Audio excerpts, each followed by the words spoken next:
नमस्कार मित्रांनो, पूजाच रेसिपीज मध्ये तुमचं सर्वांचंच अगदी मनापासून स्वागत आहे। आज आपण अगदी चटपटीत लाहोरी सोया मसाला कसा बनवायचा ते बघणार आहोत। तर त्यासाठी इथे मी एक मोठी वाटी इतके सोयाबीन घेतलेले आहेत। तर सर्वात अगोदर आपल्याला हे थोडेसे पाण्यामध्ये उकळवून घ्यायचे आहेत। तर मी हे स्वच्छ धुवून घेते। गॅसवरती कढईमध्ये पाणी आपण गरम करून घेतलेलं आहे आणि इथे आपण सोयाबीन सुद्धा चांगले धुवून घेतलेले आहेत। आता आपण हे गरम पाण्यामध्ये काढून घेणार आहोत। गॅस इथे आपल्याला मीडियम करून घ्यायचा आहे आणि अगदी 4 ते 5 मिनिटांसाठी आपल्याला सोयाबीन पाण्यामध्ये चांगले उकळवून घ्यायचे आहेत। इथे आपण सोयाबीन चांगले पाण्यामध्ये उकळवून घेतलेले आहेत। आता आपण गॅस बंद करून घेऊया आणि हे एका चाळणीमध्ये काढून घेऊया। हे बघा, मस्त असे टम्म फुगलेले आहेत। आता आपल्याला हे चाळणीवर काढून थोडेसे थंड करून घ्यायचे आहेत। जोपर्यंत आपले सोयाबीन थंड होत आहेत तोपर्यंत आपल्याला भाजीसाठी लागणारी ग्रेव्ही तयार करून घ्यायची आहे। तर त्यासाठी सर्वात अगोदर आपल्याला 2 मध्यम आकाराचे कांदे उभे पातळ चिरून घ्यायचे आहेत। एक मध्यम आकाराचा टोमॅटो या पद्धतीने चिरून घेतलेला आहे। 8 ते 10 काजू, इथे मी 1 इंच आल्याचा तुकडा घेतलेला आहे। सोबतच 7 ते 8 लसणाच्या पाकळ्या घेतलेल्या आहेत। थोडीशी कोथिंबीर घेतलेली आहे आणि 2 टेबलस्पून इतकं दही घेतलेलं आहे। तर सर्वात अगोदर आपल्याला कांदा तळून घ्यायचा आहे। गॅसवर कढईमध्ये आपण पाव कप इतकं तेल गरम करून घेतलेलं आहे। आता आपण जे 2 कांदे उभे पातळ चिरून घेतलेले आहेत ते तेलावरती काढून घेणार आहोत। हे बघा, आणि मीडियम गॅसवरती चांगला सोनेरी रंग येईपर्यंत कांदा आपल्याला तळून घ्यायचा आहे।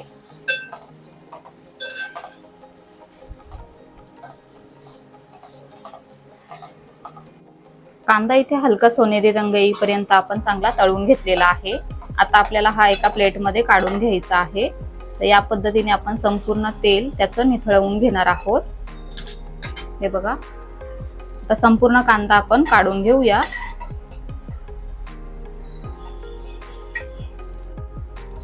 आता आपल्याला तळून घेतलेला कांदा पूर्णपणे थंड करून घ्यायचा आहे आणि तोपर्यंत आपल्याला सोयाबीन चांगले कोट करून घ्यायचे आहेत।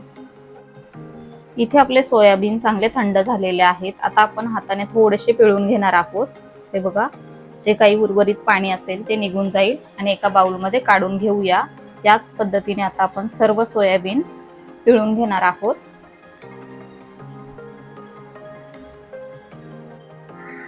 इथे आपण संपूर्ण सोयाबीन चांगले पिळून घेतलेले आहेत। आता आपल्याला यामध्ये 1 टेबलस्पून इतकं बेसन, चवीनुसार मीठ, अर्धा टीस्पून धनेपूड, अर्धा टीस्पून जिरेपूड, पाव चमचा इतकी हळद घेतलेली आहे आणि अर्धा टीस्पून इतका गरम मसाला आणि 1 टीस्पून इतकं लाल तिखट घेतलेलं आहे।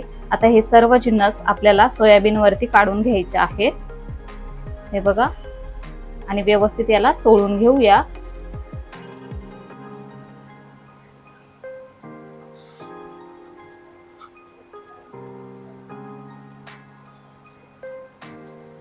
हे बघा, मस्त असे कोट झालेले आहेत। आता आपण हे बाजूला ठेवून घेणार आहोत। सेम तेलामध्ये आता आपल्याला कोट करून घेतलेले सोयाबीन चांगले शालो फ्राय करून घ्यायचे आहेत। हे बघा, 2 ते 3 मिनिटांसाठी आपण लो ते मीडियम गॅसवरती चांगले परतून घेणार आहोत। 2 ते 3 मिनिटांसाठी इथे आपण सोयाबीन चांगले शालो फ्राय करून घेतलेले आहेत। आता आपण हे एका प्लेटमध्ये काढून घेणार आहोत आणि उर्वरित सर्व याच पद्धतीने फ्राय करून घेणार आहोत।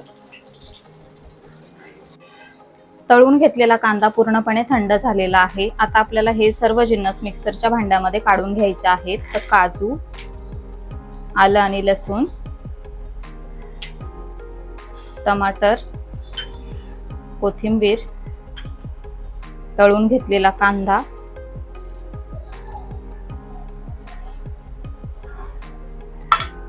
आणि दही।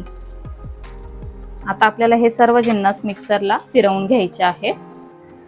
इथे आपण सर्व जिन्नस मिक्सरला अगदी बारीक फिरवून घेतलेले आहेत। आता आपण लगेचच भाजी तयार करायला घेऊया। कढईमध्ये जे तेल आहे त्यावरतीच आता आपण भाजी तयार करून घेणार आहोत। तर इथे मी अर्धा टीस्पून इतकी काश्मीरी लाल मिरचीची पावडर घेतलेली आहे। सोबतच आपण जे वाटण तयार करून घेतलेलं आहे ते संपूर्ण वाटण आपण यावरती काढून घेणार आहोत।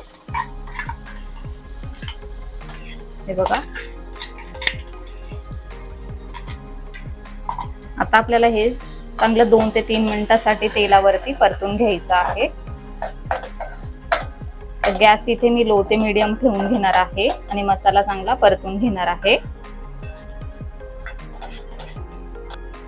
इथे आपण सर्व मसाला 2 ते 3 मिनिटांसाठी चांगला मिक्स करून परतून घेतलेला आहे। यामध्येच आता आपल्याला 1 टीस्पून तिखट, अर्धा टीस्पून इतकी जिरेपूड, अर्धा टीस्पून धनेपूड, अर्धा टीस्पून गरम मसाला, अर्धा टीस्पून हळद आणि चवीनुसार मीठ काढून घ्यायचं आहे।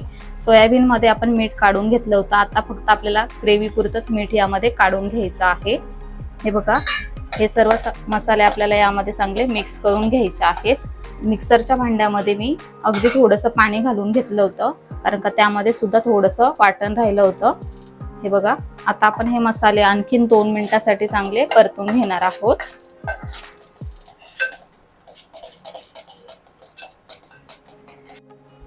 इथे आपण ग्रेव्ही चांगली 2 ते 3 मिनिटांसाठी परतून घेतलेली आहे। हे बघा, आता यामध्ये आपल्याला परतून घेतलेले सोयाबीन काढून घ्यायचे आहेत आणि चांगले मिक्स करून घ्यायचे आहेत।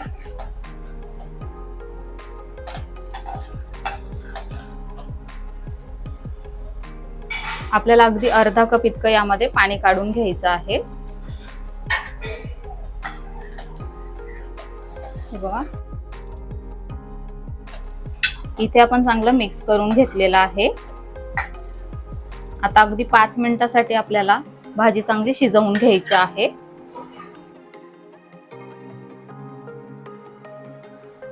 4 ते 5 मिनिट झालेले आहेत। आता आपण झाकण उघडूया।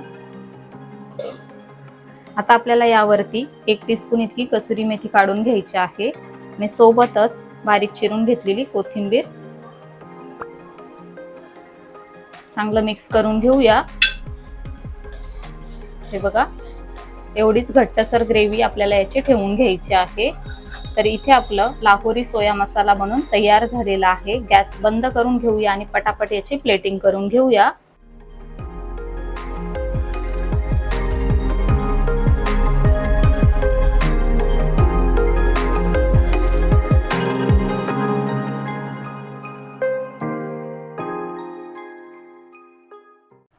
तर अशा प्रकारे इथे आपली लाहोरी सोया मसाल्याची रेसिपी बनून तयार झालेली आहे। भरपूर सारे प्रोटीन असलेली चविष्ट अशी लाहोरी सोया मसाल्याची भाजी घरी आवर्जून करून बघा व तुमच्या प्रतिक्रिया कमेंटद्वारे आम्हाला नक्की कळवा।